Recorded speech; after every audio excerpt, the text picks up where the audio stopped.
dias, né, que geraram um pouco desse gap aí que a gente abriu para a grande média de mercado, são algumas das principais posições do portfólio. Então, Mercado Livre e Stone, quem tem a oportunidade de acompanhar a gente sabe que o Mercado Livre vem sendo um ativo importante para o portfólio do fundo, e Stone a gente teve a oportunidade de debater bastante ali no call do mês de agosto, junto com o Fabiano, né?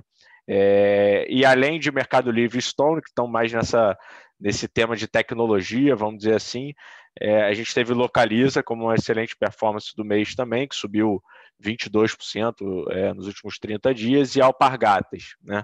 Então são dois ativos aí que têm diferentes posições, tamanhos de posições no fundo, mas que são temas que a gente vem se aprofundando, e Localiza em especial, já falando de movimentações do mês, foi um ativo que a gente, na metade no início do mês, a gente aumentou a exposição do fundo, uma vez que a gente fez a diligência, participou de toda a discussão, trouxe toda a discussão para dentro do time sobre os potenciais impactos da fusão que tinha sido anunciada com a Unidas, e chegou à conclusão de que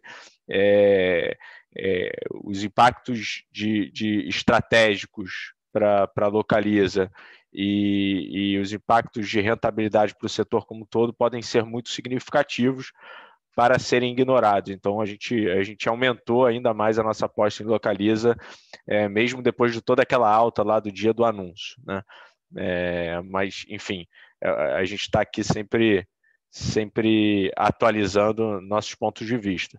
Não teve nenhuma grande mudança na carteira relevante, então não tem nenhum novo ativo na carteira hoje, de posição estrutural. O que a gente fez ao longo dos últimos 30 dias foram alguns rebalanceamentos em cima dessas performances, né? Então, Mercado Livre e Stone, a gente reduziu um pouco a exposição do fundo nos últimos 30 dias, ainda estão entre as 5 maiores posições, mas com tamanho menor, e a gente aumentou a exposição em ativos que tem tudo a ver aqui com o tema que a gente vai falar hoje, que, por exemplo, alguns ativos de energia elétrica, né? O principal deles é Equatorial, né? Que é uma posição relevante do fundo, hoje a terceira maior posição do fundo. Mas foram muito mais rebalanceamentos nesse sentido de readequação frente aos movimentos que a gente viu, nenhuma grande mudança estrutural no portfólio como um todo. A gente está, do ponto de vista de exposição direcional, 94% comprado. A gente ainda acha que tem, para quem tem uma visão de médio e longo prazo, muita oportunidade boa frente ao custo de oportunidade, que a gente sempre comenta, né? O custo de oportunidade que hoje no Brasil é muito baixo, que é o CDI ou a NTNB. Então, quando a gente olha para o custo de oportunidade, olha para as oportunidades que a gente vê na Bolsa hoje, a gente ainda vê muita coisa boa, tá? Então, esse é o grande resumo do último mês, pessoal. E aí eu queria entrar aqui no nosso tema do dia,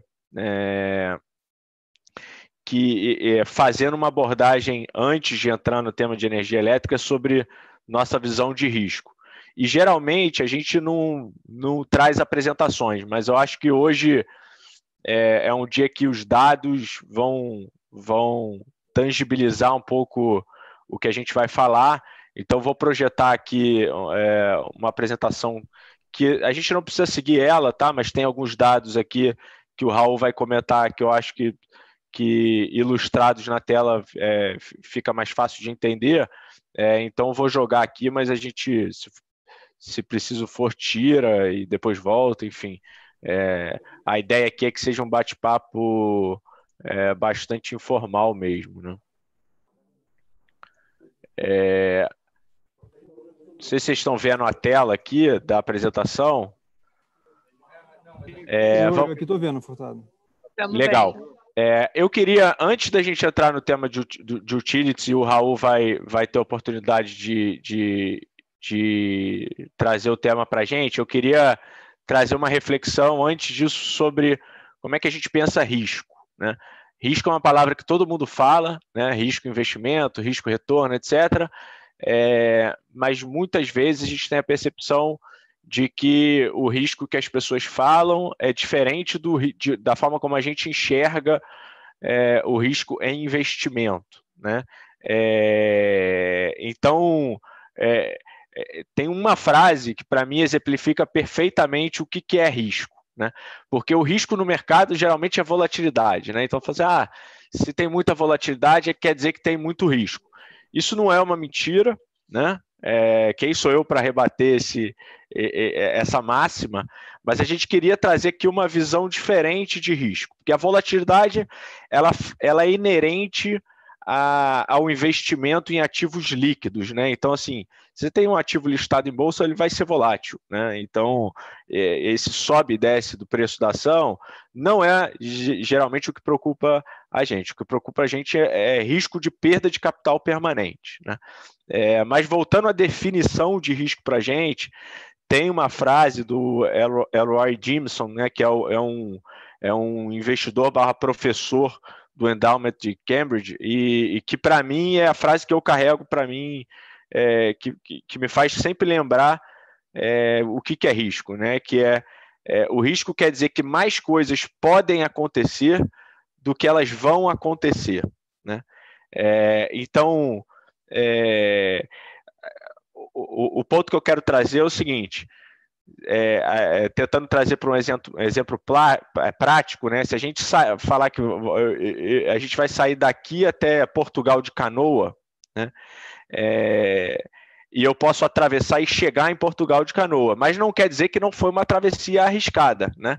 Tinha muito risco de eu morrer no meio do caminho, né? Então, esse é o grande risco de perda de capital permanente, né? Aquela perda que você não consegue reaver.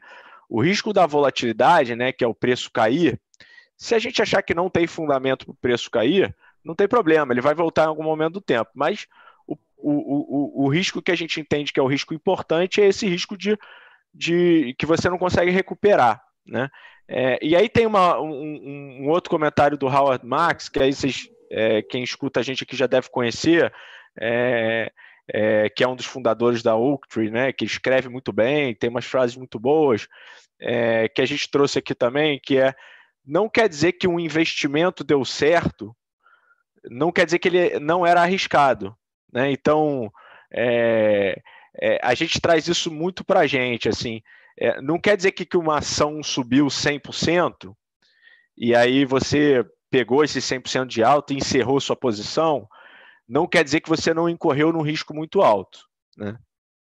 Então eu queria trazer essa reflexão, porque seja para escolher, no nosso caso aqui, ações, mas seja para escolher um fundo de investimento, ter uma visão só da rentabilidade é uma visão, na nossa opinião, míope, né? Então, se uma ação subiu 100%, quer dizer que é muito bom? Para quem pegou esse movimento, mas será que no meio do caminho ela poderia ter caído 100% sem chance de recuperar, né? E esse risco ele é muito difícil de ser observado, né? Geralmente até, Furtado, desculpa te interromper, mas é porque eu acho o tema muito pertinente, porque às vezes as pessoas elas classificam como bons investimentos aqueles só que deram certo, né? Então, eu ganhei dinheiro, então eu fiz um ótimo investimento. A bolsa caiu, tomei uma péssima decisão. Mas no momento que você tomou aquela decisão, as suas variáveis, né, e como você coloca muito bem que os riscos, eram o que você tinha ali, você não vai ter 100%, né, dessas variáveis para poder tomar essa decisão. Então, acho que realmente faz muito sentido trazer esse ponto, porque eu vejo muito isso no dia a dia, que quando a bolsa dá errado, aquele ativo cai, nossa, eu tomei uma decisão ruim. Mas será que foi isso naquele momento, lá quando você comprou a ação? Será que era realmente uma decisão ruim?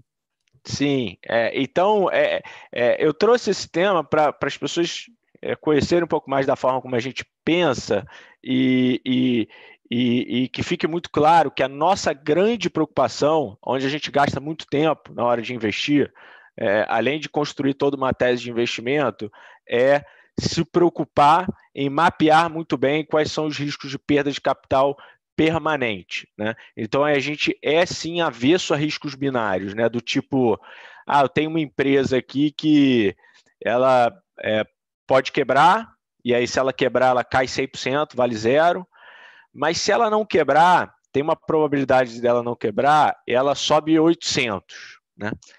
Esse investimento pode ser que você acerte ele, né? Que a probabilidade de subir 800% aconteça, o que, mais uma vez, não quer dizer que não tinha o risco de cair 100%, né? Mas esse é o tipo de investimento que, para a gente, ele não é bom, porque se eu perder esse dinheiro, eu nunca mais vou reaver, né? Eu prefiro evitar grandes erros, né? Então, ativos que têm um downside limitado e que, quando aquele downside se concretiza, né? Quando a ação cai, a gente aumenta a posição, né? Do que eventualmente ser um fundo que vai pegar sempre as melhores altas da bolsa todo ano, né? A gente quer compor retorno de longo prazo e quer sim compor um retorno de longo prazo muito forte ao longo desse prazo, né? 3, 5 anos. Mas não quer dizer que a gente quer ser o melhor fundo todo ano, porque eu acho que se a gente quiser ser o melhor fundo todo ano, a gente vai correr o risco de ser o pior fundo em algum ano, né? É melhor ser consistente no longo prazo, né, Furtado, do que ficar buscando tiro curto ali, né? Então, esse ponto que a gente queria trazer, e o legal da história é que o Raul vai trazer a Equatorial, que é uma posição relevante nossa, mas que a história da Equatorial exemplifica perfeitamente o que a gente está falando, que é consistência, né? Então, assim, eu nem vou entrar muito no assunto do Raul, mas o Raul vai trazer os dados que eu acho que exemplificam perfeitamente o que a gente entende como consistência e o poder da consistência no longo prazo, né? Que é o poder de você não perder dinheiro de forma permanente no meio do caminho, né? E ir compondo retorno ao longo do tempo, tá? Então, Raul, pega a bola aí enfim, pessoal, fiquem à vontade para ir mandando as perguntas. A gente vai respondendo aqui no decorrer do bate-papo, tá? Boa, valeu, Furtado. Boa tarde, pessoal. Obrigado aí pelo tempo de vocês. Então, acho que a ideia aqui que é da gente falar um pouco do setor elétrico, que o setor elétrico ele é muito representativo dessa questão de risco, né? Ele, no seu conceito, ele é um setor regulado, então você geralmente tem uma previsibilidade de fluxo de caixa, que acaba servindo como um colchão, né, de valor. Então, você ali, num cenário um pouco que você não tem visão de crescimento, você sabe pelo menos quanto vale aquilo que você já tem, né? Como são concessões previsíveis, etc., né? E aí, o que a gente busca, né, quando a gente pensa aqui em setor elétrico ou infraestrutura? Como a gente sabe que existe esse downside em boa parte dos casos, a gente quer compor retorno em cima disso, do que esse colchão de valor que a gente tem. E a nossa cabeça, na hora de pensar nisso, a gente busca 3 grandes pilares, que acho que podem ser até extrapolados para qualquer tipo de investimento que você faça, que são uma equipe de pessoas / cultura empresarial de excelência. Então, a gente sempre precisa ser sócios de grandes empresários, uma empresa com uma cultura muito forte, que pense sempre em retorno, mas também enfim, no ambiente dos seus funcionários. Excelência em alocação de capital, que acho que principalmente no setor de infraestrutura, isso acaba sendo talvez a peça mais importante do tripé. E crescimento, né? Você precisa ter sempre um mercado endereçável ou um setor fragmentado, uma indústria fragmentada, para que você consiga, ao longo do tempo, ir consolidando e crescendo o seu portfólio de ativos, né? Então, quando a gente pensa em Equatorial, acho que a história de Equatorial ela exemplifica muito bem esses 3 pontos. A Equatorial foi uma empresa criada lá no final de 2006, começo de 2007, basicamente oriunda da privatização da Semar, que era uma distribuidora pequena no estado do Maranhão.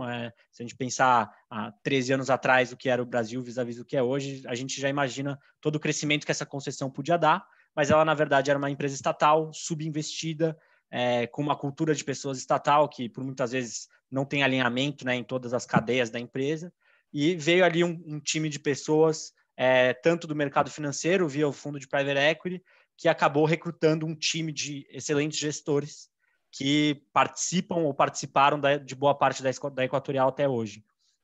E o que isso criou foi uma plataforma de investimento robusta dentro do setor elétrico, que, enfim, a gente pode debater um pouco depois, mas que a gente vislumbra que possa ir para o setor de saneamento ou qualquer outra parte da cadeia de infraestrutura, e que trouxe retornos muito previsíveis ao longo do tempo, tá? Então, o que eu trouxe aqui nesses 2 gráficos que eu quis mostrar para vocês o IPO da Equatorial, ele foi em 2008, tá? Então, eu não coloquei aqui 2008, mas o primeiro gráfico aqui da esquerda, que é o retorno anual de Equatorial, que eu acho muito interessante de ver.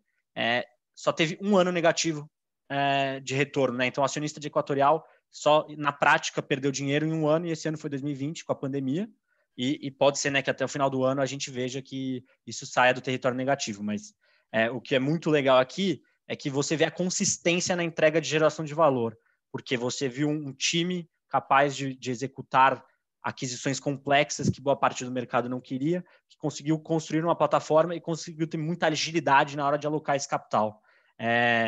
E aí o gráfico da direita, que eu acho que é o gráfico mais legal que a gente vai falar hoje, é dos ativos do IBX 100 nos últimos 10 anos, nessa janela de retorno anual, essa é a posição da Equatorial em todos os anos. Então, a gente vê que a Equatorial nunca foi nem top 5 melhores performances do IBX 100 dentro de um ano.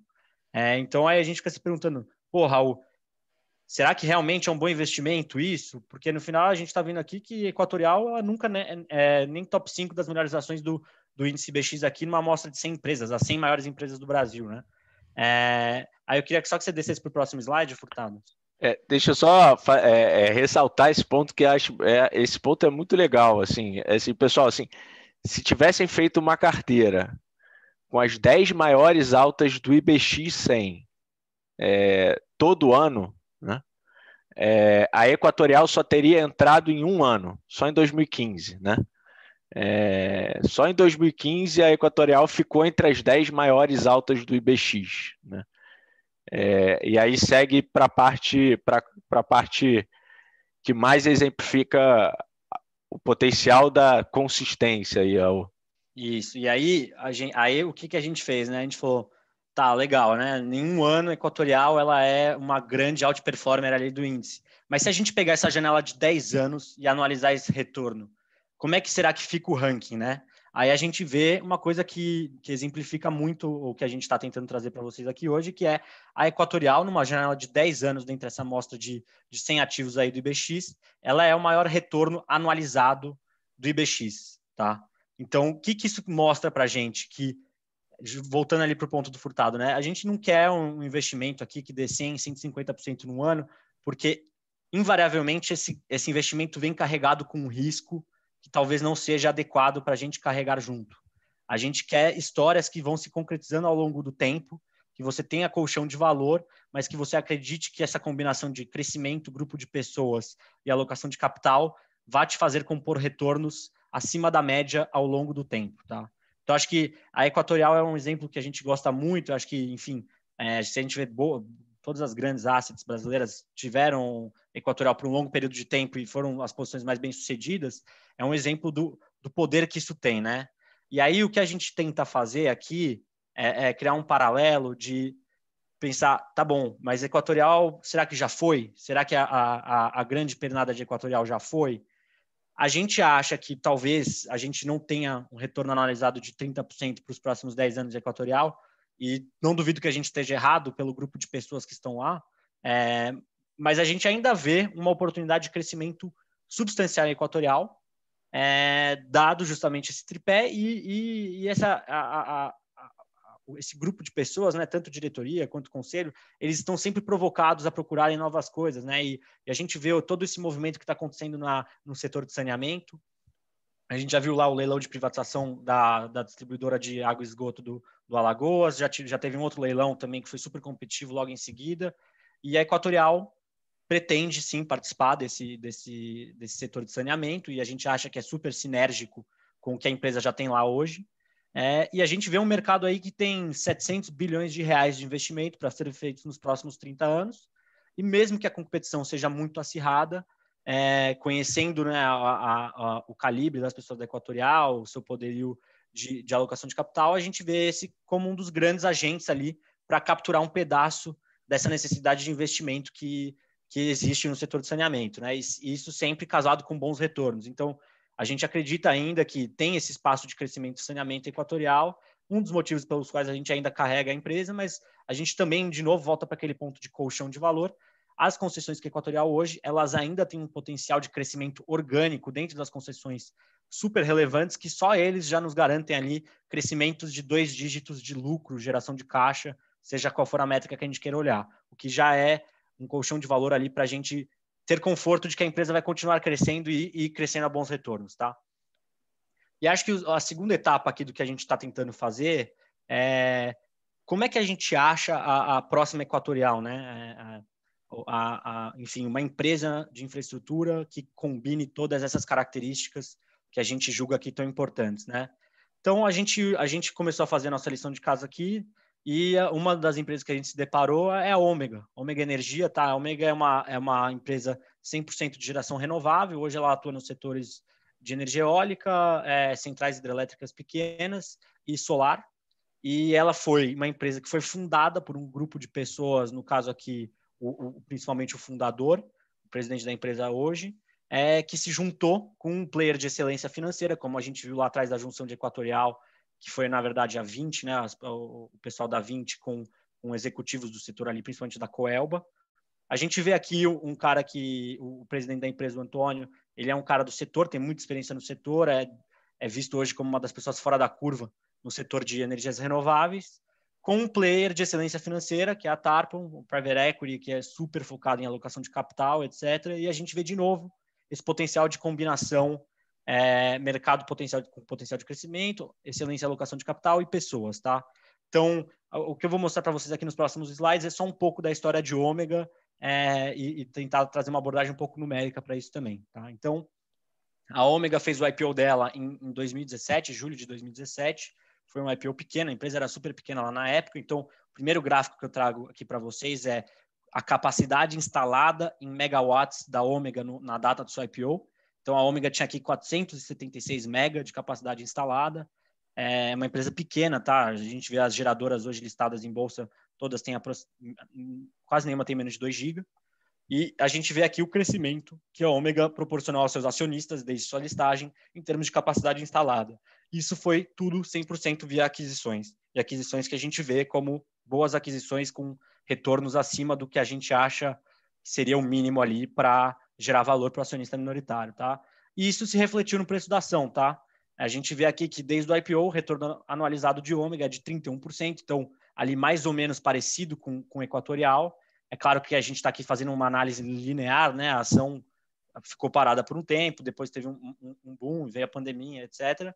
Mas é o exemplo de investimento que a gente acha que é a melhor alocação de tempo e capital que a gente pode ter dentro do setor de infraestrutura, tá?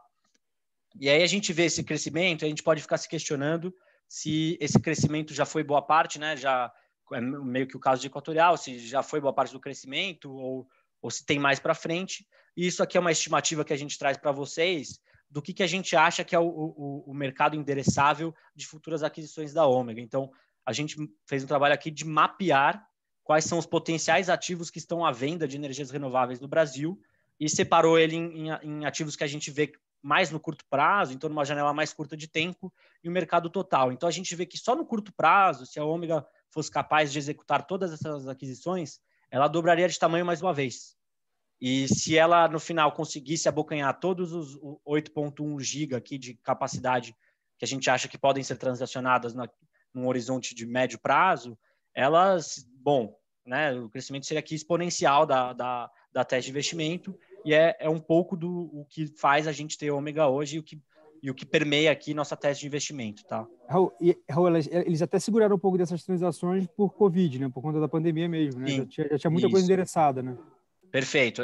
Antes da pandemia, eles estavam com uma estratégia um pouco mais agressiva de crescimento, e aí o que a gente viu foi um anúncio até público da empresa falando que todas as aquisições estavam on hold, e aí quando a gente já viu aqui na agosto, setembro, aí a companhia já anunciou mais 2 aquisições, um ativo da Eletrobras, que acho que foi talvez o melhor retorno desde que a Ômega fez seu IPO, e um ativo que é de uma parceira já dela, da EDF, que é um player de infraestrutura europeu que desenvolve e vende, e já anunciou que tem intenção de executar mais 2 deals até 2022, já contratos assinados de exclusividade, que a gente pode ver aí mais 460 mega, que são o salto do 1,9 GB para 2,3 GB, tá?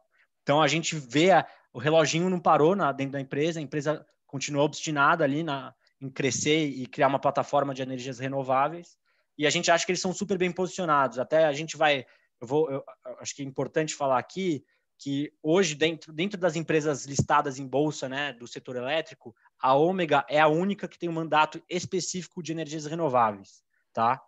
E por que a gente acha a tese tão interessante? Porque como ela está no estágio maduro, e a gente pode dizer que é maduro pelo seu valor de mercado, então hoje é uma empresa que vale 7,5 bilhões, 8 bilhões de reais, a gente vê que qualquer movimento que ela faça, ele ainda é transformacional, porque para ela gerar valor para o acionista, ela precisa, para mexer 10% o valor intrínseco que a gente enxerga na empresa, ela precisa fazer um negócio ali que vai gerar um valor na transação de 700 milhões de reais para ela.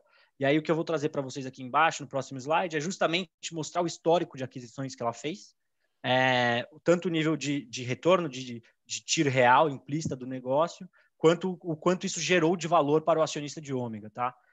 E acho que empacota bem ali a história do porquê a gente tem Ômega. Pode ir para o próximo slide, Furtado.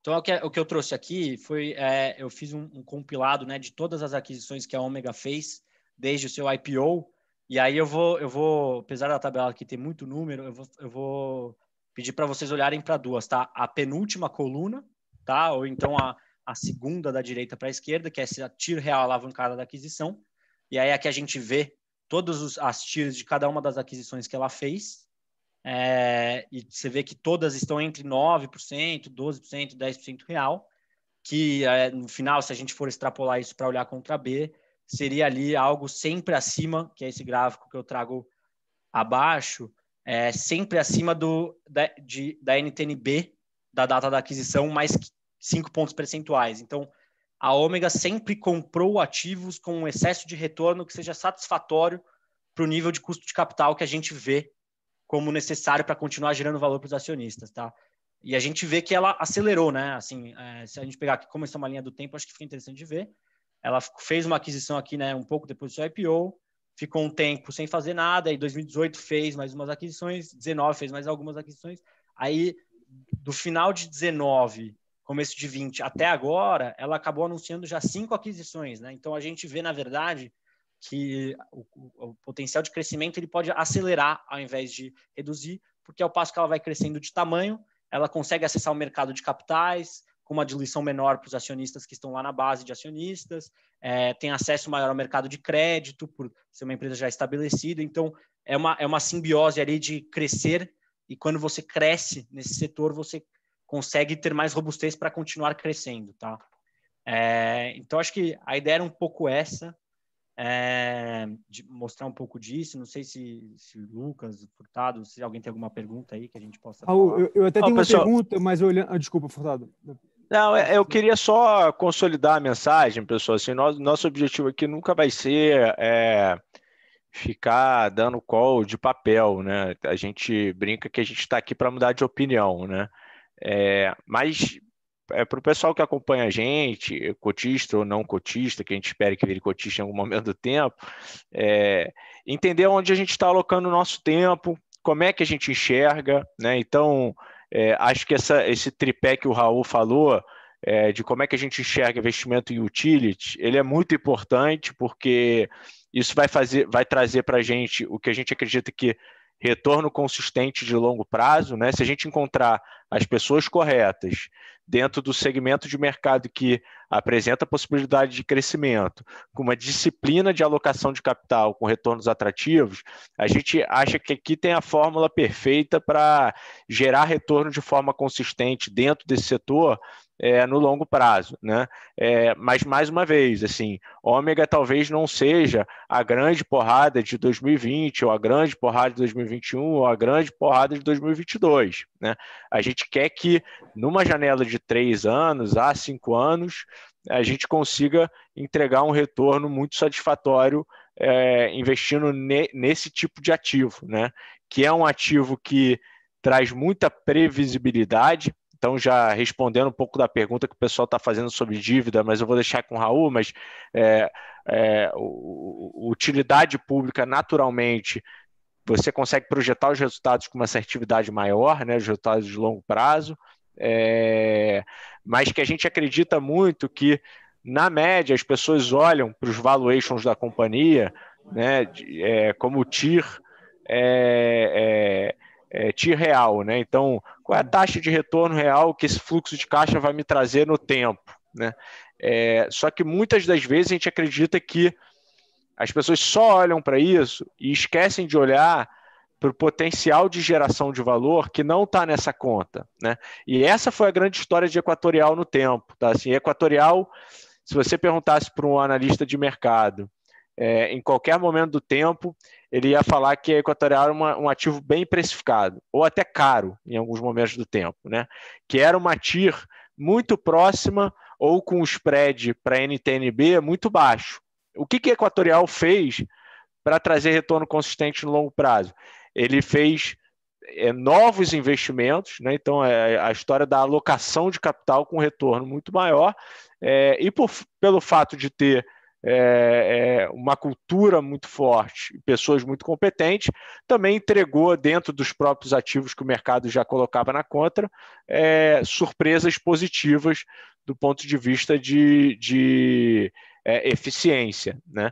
Então, esse é o nosso mindset para o investimento aqui do setor. A gente comentou um pouquinho de Ômega e Equatorial, que são duas posições do fundo hoje, mas a gente tem, por exemplo, uma posição um pouco menor em CESP, que poderia se enquadrar também dentro desse tripé, né? Então, só para consolidar um pouco a mensagem para a turma, e aí, Lucas, fica à vontade para pegar as perguntas aí e fazer as suas perguntas e aproveitar um pouco das perguntas da turma que está assistindo também. Perfeito, Furtado. Não, assim, até trazendo a pergunta do Diego Martins, que era até um pouco do que eu queria perguntar sobre esse lado do endividamento da empresa, né? Porque eu acho que se olharmos pela ótica de dívida líquida versus EBITDA, acho que o múltiplo da empresa, não sei, estaria até um pouco maior do que os pares, mas a pergunta do Diego é exatamente essa, né? Caixa baixo, dívida elevada. Como que vocês enxergam a Ômega hoje? E aí, só adicionando, né, essa pergunta para um cenário ali de crescimento, onde a empresa realmente projeta ali uma expansão na geração da sua capacidade, qual o impacto disso? Perfeito, acho que é ótima pergunta. Acho que o que é importante aqui, o setor de infraestrutura, ele é marcado por uma coisa, né, que já é de praxe no mercado, que chama Project Finance. Então, todos os ativos que são desenvolvidos do zero, e são esses ativos que a Ômega compra geralmente, e ela compra logo no primeiro ano, segundo ano de operação desse ativo, eles vêm com uma razão de dívida líquida sobre EBITDA alta, pelo motivo de que você tem uma alta financiabilidade desses projetos, pela previsibilidade de fluxo de caixa, e a trajetória natural é que você desalavanque esses projetos ao longo do tempo. Então, a alavancagem alta, o que isso nos diz para a Ômega é simplesmente de que ela tem ativos que ainda estão maturando o seu Project Finance, que estão nos primeiros anos de operação, mas não é um problema de geração de caixa. A Ômega hoje ela gera próximo de R$1 bilhão de EBITDA por ano, e isso quase tudo se traduz em caixa para pagar principalmente o serviço da dívida. Ela não distribui dividendo hoje, porque a estratégia é crescer. E a empresa adota uma estratégia que eu acho muito saudável, que é em eventuais necessidades de novas aquisições ou aquisições que eles anunciam, eles vêm a mercado, né? Então, eles fazem uma oferta de ações. Geralmente, a ação de Ômega ela é mais cara do que o ativo, né? Do que o valuation implícito do ativo que ela está comprando. Então, é uma diluição saudável para o minoritário, porque ele, no final ele está entregando um pouco, né, do seu valuation para colocar um ativo mais barato para dentro. Então, não me incomoda nem um pouco a alavancagem da Ômega hoje, porque quando você coloca lá na planilha e você vê o fluxo de caixa dos próximos 30 anos desses ativos, o serviço da dívida ele é mais do que compatível. A empresa desalavanca em 5, 6 anos, a dívida líquida e EBITDA desses ativos já cai para baixo de 3. Tá? Acho que uma discussão que a gente tem aqui de fato, assim, se eventualmente o mercado de capitais ele seca ou né, você perde uma janela boa ali de levantar capital e você tem uma aquisição super transformacional para a empresa, se isso pode ser algo danoso, você não ter esse caixa ali de antemão. Eu acho que essa é uma discussão muito difícil, né, da gente ter uma assertividade, mas, assim, dado o track record da empresa, né, as boas alocações de capital que ela já fez, eu acredito fortemente que a base acionária continuaria ali subsidiando futuros crescimentos que a Ômega teria, tá? Todo projeto, né, Diego? Então, assim, o fluxo de caixa, primeiro vem o CAPEX, né, para você botar o projeto de pé, depois vem o EBITDA. Então, isso é característica natural de qualquer projeto de infraestrutura. O que você tem aqui na Ômega é muito projeto no início, né? Mas tem uma coisa que talvez não esteja também no ratio que você olhou ali de 6 vezes dívida líquida EBITDA, que é a capitalização que a Ômega fez no início de setembro, né? Talvez não tenha entrado aí no seu número ainda, que foi justamente o motivo, o momento em que a gente investiu na empresa, tá? Boa, Furtado. Seguindo aqui só com algumas das perguntas, acho que mais direcionada talvez, né, para você, Furtado. O Pedro Henrique perguntou, né, sobre o portfólio do fundo fora Meli. Possui mais alguma posição em varejo e como vocês projetam aí talvez o impacto da pandemia para o Black Friday nesse ano? Tá. A gente tem outras posições em varejo, sim, Pedro.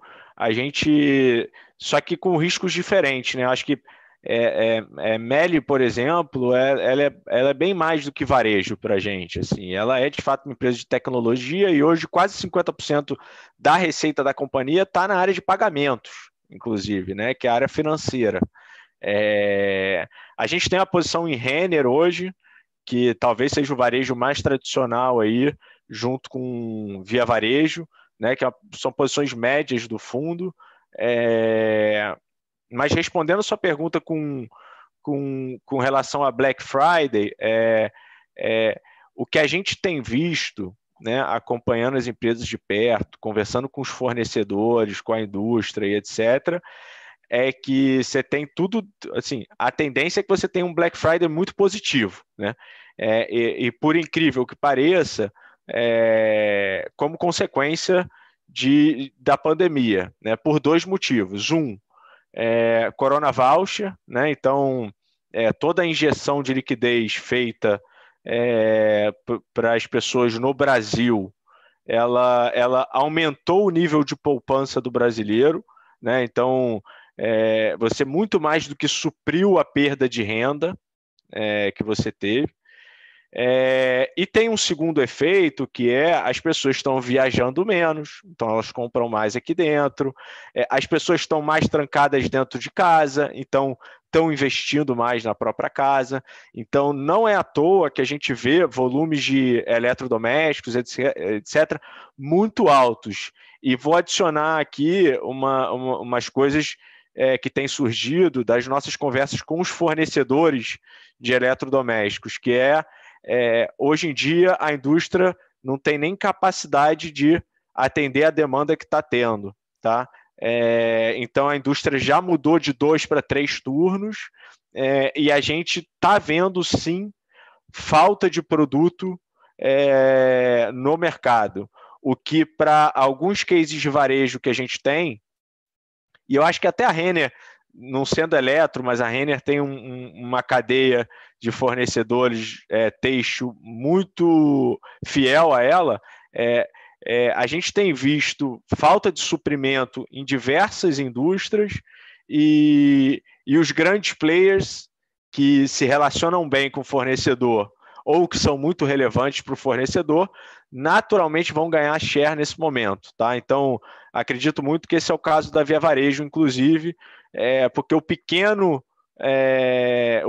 comércio, né, que compete com a Via Varejo em algum momento, ele vai ter falta de produto, tá? Ele já está tendo falta de produto, tá?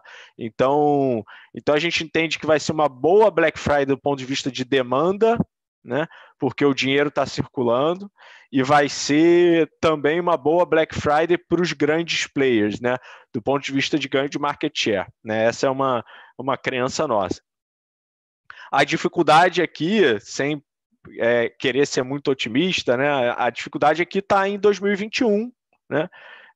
Que é com a retirada dos estímulos, né? A gente voltando para um cenário normalizado da economia, se as pessoas terão a renda que elas têm hoje por conta do aumento de poupança por um gasto menor com outras coisas ou pelo próprio Corona Voucher, né? Mas isso é uma coisa que a gente vai precisar acompanhar de perto, a gente está acompanhando de perto nas nossas conversas com a indústria, com os players de mercado, tá? Mas para esse ano a gente está relativamente otimista com o varejo de forma geral, né? Assim, é claro que tem players e players, né? Boa, Furtado. Acho que eu respondi, né? Respondeu. Acho que talvez por uma última pergunta contra o tempo, a Josiane Coelho trouxe aqui uma dúvida sobre a exposição menor na CESP, por alguma perspectiva de ganho menor, né, no valor futuro aí da empresa comparado à Ômega? Pega essa aí, Raul? Pego. A posição menor em CESP, acho que ela vem por alguns motivos. O primeiro é a gente tem a posição em CESP inicialmente porque a gente vê a CESP eventualmente sendo esse tripé, mas hoje o que acontece é que tem alguns riscos ali, e aí quando a gente aborda risco, é um pouco disso, que ainda são difíceis de quantificar aqui do nosso lado, que a empresa, a CESP, né, para refrescar todo mundo, ela foi privatizada em 2017 pelo Votorantim por um fundo de pensão canadense, e ela era estatal antigamente, né, então ela vem com um legado estatal ali, que são provisões não endereçadas por parte da antiga gestão, e essas provisões ganharam um tamanho substancial hoje, vis-à-vis o tamanho da companhia. Então, desde a privatização, né, o que boa parte do tempo tanto a diretoria quanto o conselho vem trabalhando para mitigar esse risco desse contingenciamento hoje elevado da CESP, não se materializar, né, e no final ela tem que ter um desembolso ali substancial do seu valor de mercado. Então, o que a gente vê hoje é que ela tem feito um excelente trabalho nisso, um dos motivos pelo qual a gente tem uma posição ainda que menor do que uma estrutural, mas que a gente aborda isso com cautela para não tomar um risco maior do que a gente deveria, tá?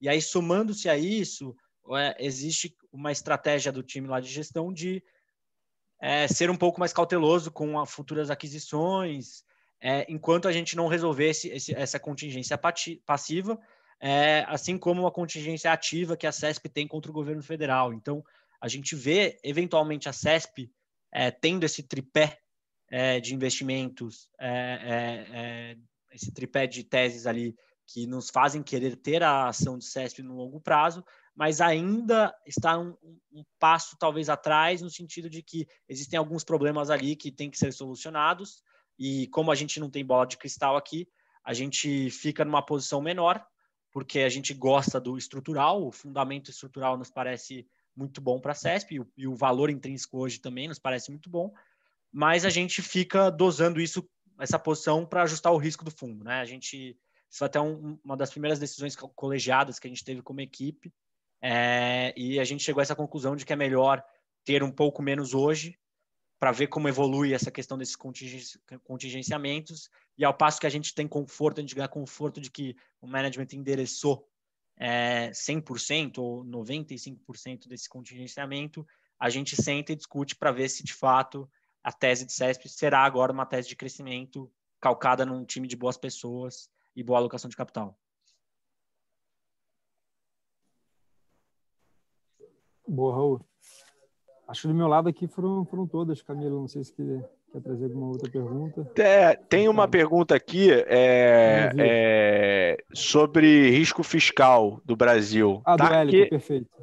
Que eu acho até importante assim, responder, porque está um pouco conectada com a performance negativa, digamos assim, do setor de utilidade pública de 30 dias para cá, né, ou no último mês, que foi todo esse aumento do ruído sobre a situação fiscal brasileira, né?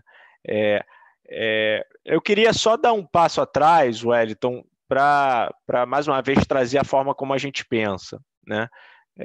A despeito desse ruído ter aumentado muito e da Bolsa não ter performado bem nos últimos 2 meses, né, que acho que esse ruído é um ruído que vem se intensificando, a gente conseguiu entregar um bom resultado, né, o fundo subiu nos últimos 2 meses por conta de uma carteira equilibrada, né? Então, isso para a gente também é uma preocupação muito grande, né?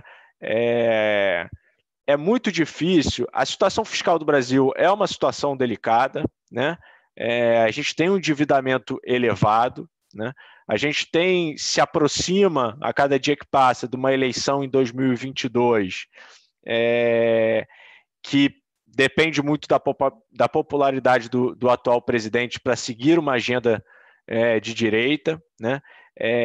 E daqui até lá você vai sempre flertar com um populismo fiscal que te mantenha com uma alta aprovação, mas que não seja perigoso o suficiente para que as taxas de juros de longo prazo a gente perca o controle delas e enfie o Brasil numa nova crise, né? Então, assim, se eu falasse que não é uma situação delicada, seria uma mentira minha, né?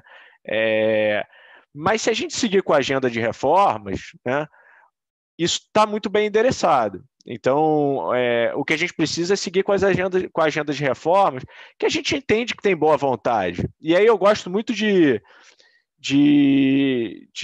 repetir uma frase que o Paulo Guedes geralmente fala, que é: a nossa democracia é barulhenta, né? E a gente vê um barulho desse, fiscal do Brasil, de 3 em 3 meses tem um, né? Imagina aqui se a gente, na gestão do portfólio, fica toda hora querendo estar bem posicionado para quando o barulho fiscal aumenta ou diminui. Então, assim, a nossa forma de atuar frente a riscos que a gente não tem controle, né, formando uma carteira bastante equilibrada. Então, hoje a gente tem posições no fundo que protegem a gente de uma piora do cenário fiscal brasileiro, né, que funcionaram muito bem nos últimos dois meses. Então, o próprio Mercado Livre, porque tem exposição relevante ao Brasil, mas tem exposição a várias outras economias da América Latina, a própria Natura, que tem mais da metade da receita exposta a outras economias que não o Brasil. Então, a própria Vale, né, que é totalmente dependente do cenário de minério, que por sua vez é muito dependente da economia chinesa. Então, a gente tem hoje cases micro em empresas que, do nosso ponto de vista, equilibram o risco do portfólio como um todo. E do outro lado, se o Brasil for muito bem, a gente também tem ativos que vão surfar uma onda de Brasil muito boa. O que a gente acha é que teve já uma abertura da curva longa grande por conta do ruído fiscal. Os ativos de utility já sofreram bastante. Então, hoje a gente vê esses ativos de utility que a gente comentou com spreads para NTNB, né, maiores do que o histórico. Então, eles sofreram, na nossa visão, mais do que deveriam, né? E esse gap ele pode fechar de forma muito rápida se a gente entrar numa agenda de reforma ou num silêncio político, né, por 2 meses. A gente não quer fazer essa aposta, né? A nossa aposta é micro, de médio e longo prazo, e a gente, no final, depois que olha todas as apostas micro que a gente tem, a gente vai tentar equalizar o risco da carteira para não estar muito exposto a risco fiscal Brasil ou ao real, para não estar muito exposto ao risco da geografia, né, ou ao risco temático, né? Hoje em dia tem muita essa discussão de growth versus value, né, e etc. A nossa carteira também é equilibrada desse ponto de vista. Então, o que a gente acha que esse equilíbrio ele reduz a volatilidade ao longo do tempo, né? E se as nossas teses micro estiverem corretas, a gente vai ter um payoff satisfatório depois de uma janela mais longa, né? Então, essa é a forma como a gente pensa, né? E aí tem uma pergunta sobre Sanepar e Alupar que eu vou deixar para o Raul aí. Um breve view aí, Raul, sobre Alupar e Sanepar. A gente já foi acionista até de Sanepar, mas hoje não é mais, pessoal. Então, mas acho que o Raul pode exemplificar melhor o porquê. Eu acho que, começando pela Alupar, a Alupar é uma história interessante, né? Porque por um tempo a gente viu ela encaixando super bem no tripé. Ela é um grupo de pessoas muito bom, são 2 acionistas fundadores lá, é uma empresa familiar, super alinhada com os minoritários, sempre muito focada em alocação de capital, e por um tempo ali ela surfou uma janela de crescimento muito interessante. Hoje, quando eu olho para a Alupar, eu vejo, né, 2 pontas desse tripé muito bem, que ainda são as pessoas e a disciplina na alocação de capital, mas eu tenho dificuldade em ver muito crescimento além do portfólio existente da Alupar. Então, por mais que eu acho que é uma empresa boa e nos preços atuais barata, eu ainda não vejo um cenário muito claro para onde ela pode caminhar em termos de crescimento, tá? No final, a Alupar é uma empresa de geração e transmissão. A geração ela acabou optando por não crescer nos últimos 4 anos, 5 anos, e a transmissão se tornou um mercado altamente concorrido. Ela aproveitou uma janela ali de retornos até exagerados em transmissão no mesmo período que a Equatorial, mas hoje a gente vê que o mercado de transmissão, o setor de transmissão, todos os leilões que vem com muita irracionalidade junto, muita gente indisciplinada alocando capital. E quando isso acontece é um problema para aqueles disciplinados, né? Que eles não conseguem mais crescer. É bom e é ruim. É bom porque ele não está destruindo valor para o acionista, mas é ruim porque essa oportunidade de crescimento ela se fecha, né? Então eu vejo a Alupar um pouco nessa tese e com certeza eu acho que entraria muito bem no nosso tripé aqui se a gente tivesse alguma convicção ou alguma visão de que frentes de crescimento se abrissem de novo para ela, tá? Quanto à Sanepar, é uma tese, ela é um pouco diferente, né? Uma empresa estatal de saneamento e a tese ali sempre foi muito calcada em velho, né? Uma empresa que historicamente é muito barata, tem um dividend yield muito alto e eventualmente a gente via ali que depois do IPO ela poderia ali ter um fechamento de desconto, né? O valuation fosse ficar menos descontada vis-à-vis outros papéis do setor elétrico e de saneamento. E foi uma história que aconteceu por um tempo. Só que aí eu volto para o Sanepar para aquela questão de risco que o Furtado trouxe muito bem no começo, que existem riscos que a gente não consegue calcular, a gente não consegue medir, mas a gente sabe que está lá. E a Sanepar tem esse risco regulatório / institucional, em que o governo do Paraná, historicamente, ele tem tido decisões controversas ou que foram, de certa maneira, prejudiciais para a empresa, e a gente chegou em uma discussão que, apesar do valuation barato, é um risco que a gente não quer ter, porque no final a gente pode acordar um belo dia e ver essa perda de capital permanente, né? Que aconteceu alguma coisa que a gente não tinha mapeado e isso mudar completamente a tese de investimento da empresa, que hoje é uma empresa barata. É um pouco disso. Boa, acho que matamos todas. A última que tinha ali, acho que você já respondeu, né, Furtado, que era da posição do fundo. Acho que Isso, eu respondi no texto. Acho que é isso, né? De qualquer forma, caso vocês tenham qualquer outra dúvida, eu estou sempre à disposição. A gente tem aqui a XP Asset é porta aberta aqui com a gente, então fiquem à vontade. Além disso, queria agradecer aí o Lucas pela participação de hoje, o Raul também. Obrigado, gente. Foi super enriquecedora essa discussão. E é isso, a gente se encontra no próximo mês, né? É isso. Pessoal, obrigado pela presença. Mais uma vez, Lucas, obrigado aí pela ajuda para enriquecer a conversa. Estamos aqui, o time todo do SP Long Term, disponível para responder as perguntas aí ao longo do tempo. Mandem para a Camila, a gente está aqui para não deixar nenhuma dúvida sobre como a gente pensa, como é que a gente está fazendo investimento e o que a gente está buscando para ser consistente no tempo aqui, do ponto de vista de retorno. Boa, Furtado. Assessores também tiveram meu contato, pode mandar aqui, eu trago para eles as perguntas, fiquem à vontade. Foi um prazer participar, pessoal. Obrigado aí pelo convite. Obrigado pessoal. Gente. Tchau. Tchau.